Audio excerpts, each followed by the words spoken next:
How to use Python for Monday.com. You can do this in 7 steps. 1. Visit the Monday.com developer portal and generate a personal API token from your admin settings. This token will be used to authenticate Python scripts.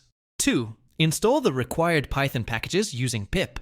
The main one is requests, which allows you to interact with the Monday.com API. Use pip install requests. 3. Write a Python script that defines your Monday.com API URL and includes the required headers, like your API, key, and content type. 4.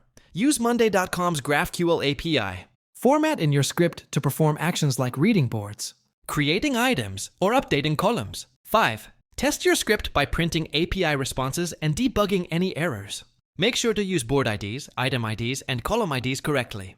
6. Schedule your script using cron, Linux, macOS, or Task. Scheduler, Windows for automation, like daily data fetches or updates. 7. Monitor script execution and keep your API token secure. For advanced workflows, combine Monday.com data with external databases or tools using Python.